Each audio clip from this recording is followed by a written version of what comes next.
आपका HT news बनेगा आपकी आवाज। पल पल के अपराधों से कराएंगे आपको रूबरू। नहीं होने देंगे किसी पे भी अत्याचार।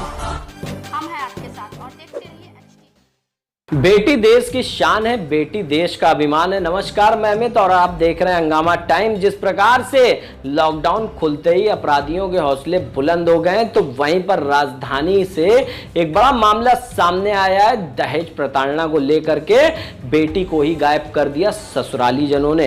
तो देखिए किस प्रकार से पीड़ित परिवार गुहार लगा रहा है उत्तर प्रदेश के मुख्यमंत्री और राजधानी के पुलिस कमिश्नर सुजीत पांडे से कि उनकी बेटी को बरामद करके उन्हें न्याय दिलाने की कृपा करें। क्या हुआ उसकी बेटी के साथ में, किस प्रकार से प्रताड़ना की गई है उसके साथ में। तो आइए डालते हैं लखनऊ ब्यूरो चीफ विक्रम कश्यप की रिपोर्ट पर एक नजर। कोरोना महामारी और लॉकडाउन में जिस तरह से आम जनमानस ने काफ़ी दिक्कतों का सामना किया, तो वहीं जिस तरह से लोगों ने शादी भी की, जहाँ शादी ये सोच करके कि उनकी बेटी, उनकी बिटिया सुखी परिवार और अच्छा जीवन व्यतीत करने वाली। नमस्कार, मैं विक्रम आपका स्वागत करता हूँ हंगामा टाइम्स न्यूज़ में। ऐसा ही आज एक मामला आपको बताते हैं राजधानी के बंथरा का, जहाँ पर लॉकडाउन में बिटिया की शादी इस वजह से उन लोगों ने की कि गरीब परिवार था, काफ़ी राहत भी मिलेगी। और लेकिन वहीं पर आपको बता दें कि जिस तरह से उन लोगों ने मड़ियाओं में शादी की, उसके बाद से लगातार उनकी बेटी के द्वारा लगातार दहेज की मांग की गई है। पीड़ित परिवार आज हमारे साथ है, उन्हीं के परिचय के साथ जानेंगे कि पूरा प्रकरण क्या है, पूरा मामला क्या है और किस तरह से उनकी बेटी आज लापता है और वो लोग पुलिस प्रशासन के दर पर लगातार न्याय की गुहार लगा रहे हैं। मैडम, क्या नाम है? मेरा नाम साबिया है सर। तो क्या हुआ था, कब शादी हुई है? अगले महीने 4 तारीख को शादी हुई है। लॉकडाउन में शादी हुई मेरी बेटी की। साबिया, पति का क्या नाम है? जुम्मन। कहाँ की रहने वाली हैं? कटी बगिया, थाना बंथरा, जिला लखनऊ। शादी किसके साथ हुई थी, कहाँ पर? शादी मड़ियाव गांव में हुई, जलील के साथ हुई। जलील का नाम क्या है? शकील। अच्छा, शकील नाम है। जी मड़ियाव के रहने। जी। लॉकडाउन में किस डेट को शादी हुई? 4 तारीख को। 4-5 जी, 4-5 को हुई। 4-5 को शादी। जी। क्या बात विवाद हो गई आप लोगों में? सर, शादी कर दिए, हम लोग गरीब थे।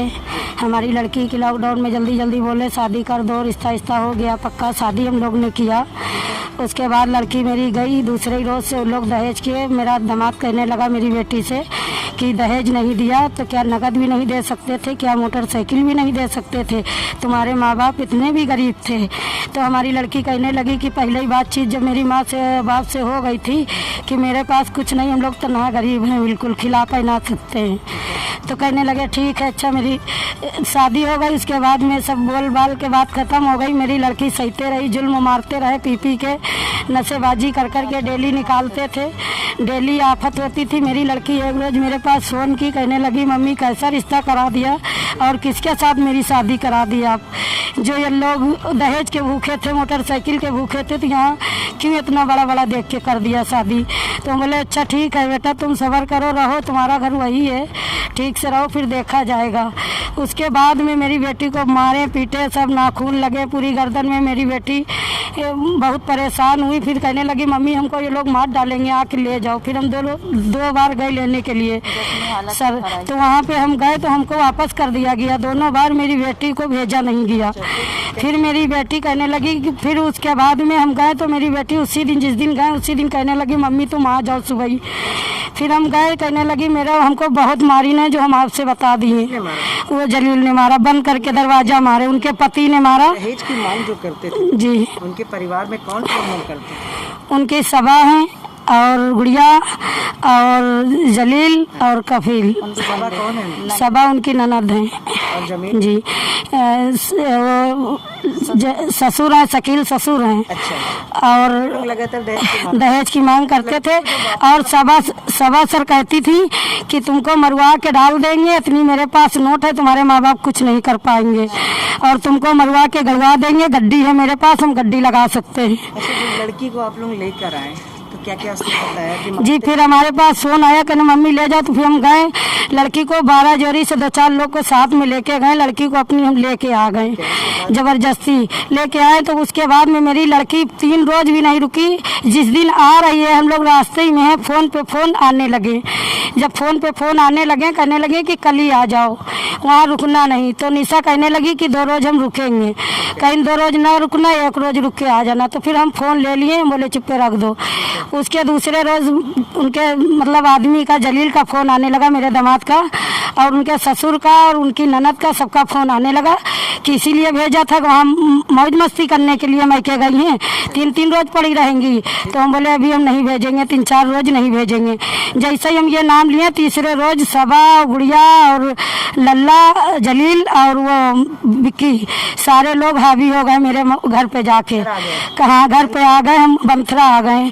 हमको बहुत परेशान करने लगे, मोहल्ले वालों को बुला बुला के चिराहिन करने लगे, बेइज्जती करने लगे कि ये गरीब लोग बहुत नीच होते हैं।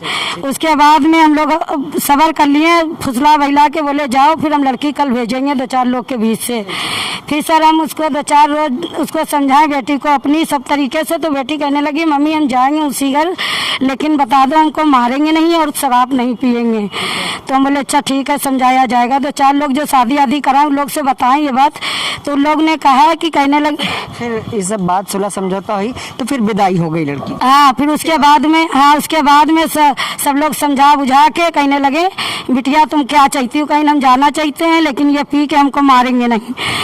हम 8 बजे लड़की को परसों संडे के दिन विदाई अपनी बेटी की कर दिए।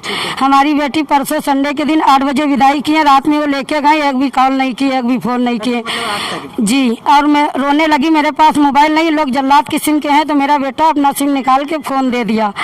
और उसके पास सिम जो है उनके घर का दिया हुआ था, तो मोबाइल छीन लिए थे, सिम रखे हुए थे, सिम वो डाल के मेरी बेटी मेरे पास। लड़की से बात हो रही है, लड़की का नहीं, लड़की मेरी लापते कर दी है, लड़की मेरी सर नहीं मिल रही है। सूचना मिली आपको? हम मेरे पास नहीं, उन लोग ने कॉल किया उसके जी। कल 11:30-12 बजे उन्होंने फोन किया जो शादी कराए हैं उनके पास की निशा यहाँ फरार हो गई, निशा यहाँ पे है नहीं।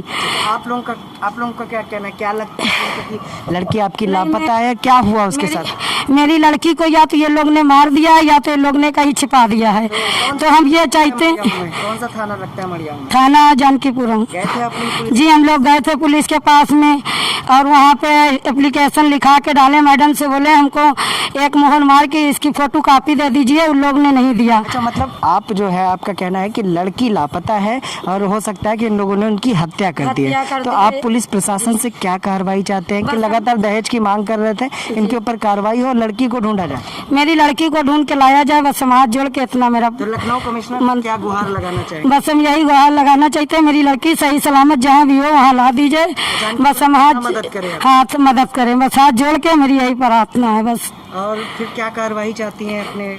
हम कुछ नहीं चाहते हैं, बस मेरी बेटी सही सलामत मेरे घर आना चाहिए, हमको मिलना चाहिए, बस सर यही हम चाहते हैं, और उसके आगे हम कुछ नहीं चाहते। मेरी लड़की मिलना चाहिए, हम गरीबी में और हमको कुछ नहीं चाहिए, हमको हमारी बेटी चाहिए बस। ठीक है। तो ये थी साबिया पीड़ित, जिन्होंने बताया कि जिस तरह से लॉकडाउन में इन्होंने शादी की थी अपनी बेटी की, ये सोचकर कि वो एक अच्छे परिवार में जा रही है, वो खुशहाल ज़िंदगी व्यतीत करेगी, लेकिन ऐसा नहीं हुआ। लगातार जिस लड़के से शादी हुई थी वो लगातार वो और उसका परिवार दहेज की मांग करता रहा, जहां पर इनके द्वारा जिस तरह से हाल ही में विदाई भी की गई लड़की की, फिर दूसरे ही दिन सूचना आती कि लड़की लापता है। तो वहीं पर जानकीपुरम थाने में मौके पर ही पीड़ित परिवार पहुंचा और पुलिस प्रशासन से न्याय की गुहार भी लगाया। देखना यह है कि राजधानी के लखनऊ कमिश्नर और पुलिस प्रशासन इसमें किस तरह की कार्रवाई करता है, और जो आरोपी परिवार है उस पर किस तरह की कार्रवाई करके उसे किस तरह की सजा, जिस तरह से पीड़ित परिवार लगातार लखनऊ कमिश्नर से न्याय की गुहार लगा रहा है और अपनी बेटी को सुरक्षित वापस चाहता है। विश मोहित के साथ मैं विक्रम आपसे इजाजत चाहूँगा। नमस्कार।